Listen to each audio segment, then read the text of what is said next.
ዛሬ የምነግራችሁ 3 መዝሙራት የመጀመሪያው ማንኛውንም ነገር ማግኘት ለምትፈልጉት ነገር ሁሉ ብትጸልዩት 3 ጊዜ ብትጸልዩት ይሆንላችኋል። ሁለተኛው ደግሞ ያላችሁ ነገር በረከት እንዲኖረውና እንዲበረከት የሚያደርግላችሁ የመዝሙር ክፍል ነው። በሶስተኛ ደረጃ ደግሞ ሰዎችን ጠይቃችሁ እምብኝ እንዳይሏችሁ ማንኛውም ነገር ማግኘት ስትፈልጉ ሰዎችን ብትጠይቋቸው ካላቸው እንዲያደርጉላችሁ የሚያደርግ የመዝሙር ክፍል ነው።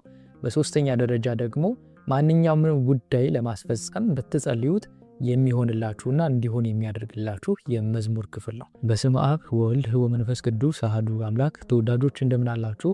ይህ ሰዋስው ሚዲያ የዩቲዩብ ቻናላችን ነው። እኔ ዲያቆን ዘሰዋስው ነኝ። በዚህ የዩቲዩብ ቻናላችን ላይ መንፈሳዊ የሆኑ ትምህርቶችን፣ መንፈሳዊ ሕይወታችን የሚያሳድጉ ትምህርቶችን የምንለቅበት የዩቲዩብ ቻናላችን ነው። ለዩቲዩብ ቻናላችን አዲስ ከሆናችሁ ሰብስክራይብ በማድረግ ቤተሰብ ሁኑ። ይህ የዩቲዩብ ቻናል አዲስ ከሆናችሁ እንግዲህ መንፈሳዊ ሕይወታችን በብዙ የሚያሳድጉ ትምህርቶችን የምናስተምርበት የዩቲዩብ ቻናላችን ነው። ቤተሰቦቻችን ይህንን ቪዲዮ ከምን ጊዜውም በላይ ላይክ አድርጉት። ዩቲዩብ ምን እንደሆነ አላወኩም፣ እይታው የሚገባውን እይታ እያገኘ አይደለም።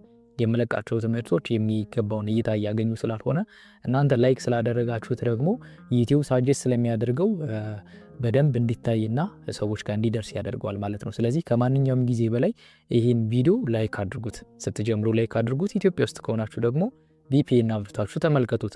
ዛሬ የምንመለከተው እንግዲህ የመዝሙረ ዳዊት ጥናታችን ይሆናል ማለት ነው። ካቆምንበት እንቀጥላለን።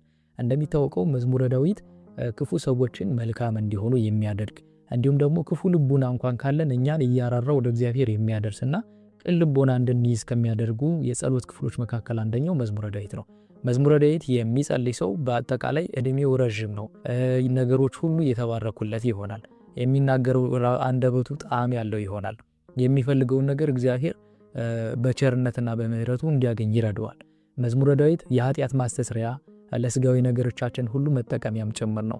መንፈሳዊ ሕይወታችንን በብዙ የሚገራልን ቅንና ተወዳጅ እንድንሆን የሚያደርግ ቃል የጸሎት ክፍል ነው። መዝሙረ ዳዊት በአጠቃላይ የሚጸልይ ሰው እድሜው ረጅም ነው፣ የተባረከ እድሜ ይኖረዋል። ከሰዎች ጋርም በሚኖርበት ሰዓት የተባረከና መልካም ግንኙነት እንዲኖረው የሚያደርግ ነው መዝሙረ ዳዊት። መዝሙረ ዳዊት የሚጸልይ ሰው በመንገዱ ሁሉ ቅን ሰዎችን የሚገጥሙት፣ መዝሙረ ዳዊት የሚጸልይ ሰው ነገሮች ሁሉ እግዚአብሔር አምላክ በምህረትና በቸርነቱ እንዲሳኩ የሚያደርገው ነው።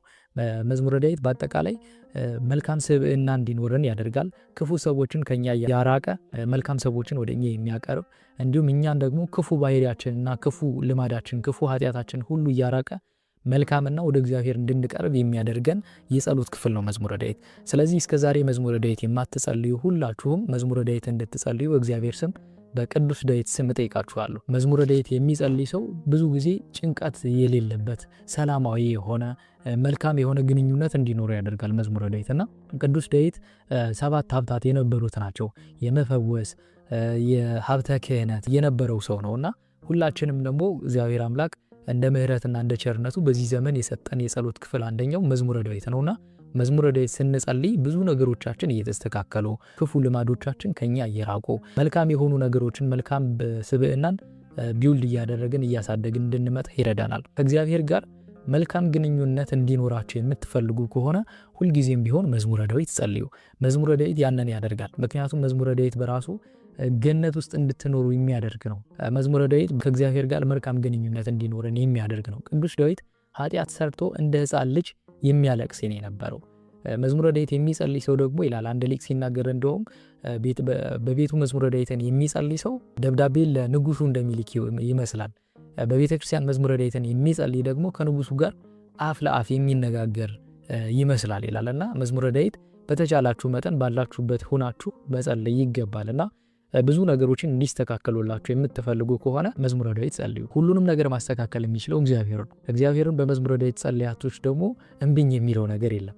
የሚያስፈልጋችሁ ነገር ከሆነ ሁሉ እግዚአብሔር በመዝሙረ ዳዊት ጸልያችሁት የሚከለክላችሁ ነገር አይሆንም፣ ለእናንተ የሚሆንና የሚጠቅም ከሆነ።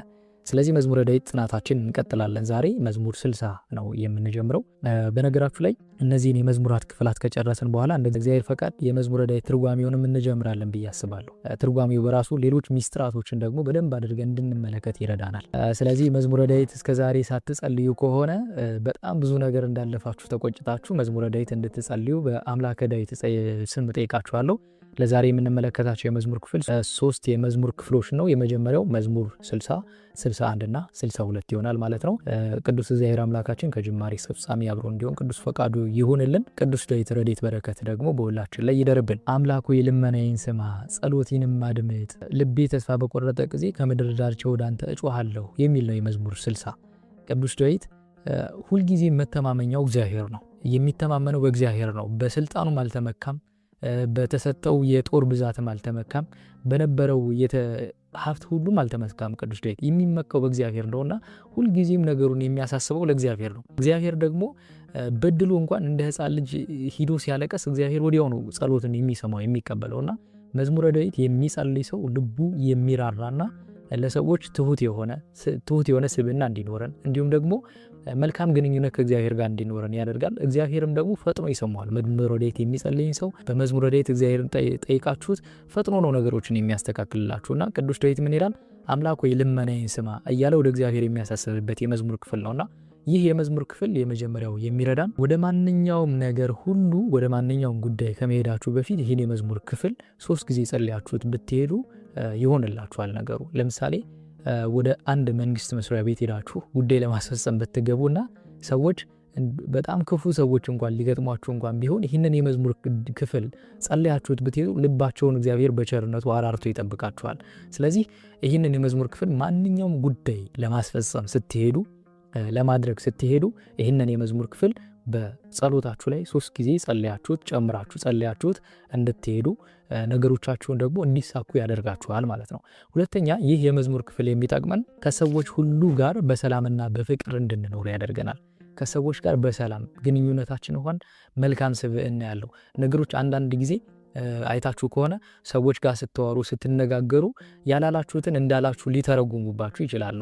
የተናገራችሁትን እንዳልተናገራችሁ ያላላችሁትን ደግሞ አሉ ልትባሉ ትችላላችሁ። ይህን የመዝሙር ክፍል ግን በየዕለቱ ብንጸልየው ከሰዎች ሁሉ ጋር በሰላም እንድንኖርና በፍቅር እንድንኖር ያደርገናል። ስለዚህ ከሰዎች ጋር በፍቅርና በሰላም እንድንኖር ከሚረዱን የመዝሙር ክፍሎች መካከል አንደኛው መዝሙር 60 ነው።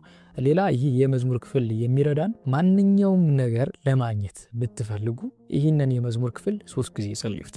ቀድሜ ብያችኋለሁ። ይህ የመዝሙር ክፍል ማንኛውም ምንም ነገር ፈልጉ። ከመፈለጋችሁ በፊት ግን ይህን የመዝሙር ክፍል ቢያንስ ለ7 ቀን ወይም ደግሞ ለተለያየ 3 ጊዜም ብቻ በቂ ነው። እውነቱን ለመናገር 3 ጊዜም ብትጸልዩት ማንኛውም ማግኘት የምትፈልጉትን ነገር ታገኙታላችሁ። እግዚአብሔር በቸርነቱ ይረዳችኋል። ግን አብዝታችሁ በጸለያችሁ ቁጥር አንድ ትልቅ ጉዳይ አስባችሁ አብዝታችሁ የጸሎት ጊዜያችሁን ባረዘማችሁ ቁጥር ያ ነገር የመሳካት እድሉን በጣም እየሰፋ ነው የሚሄደው። ይህንን ወቁ።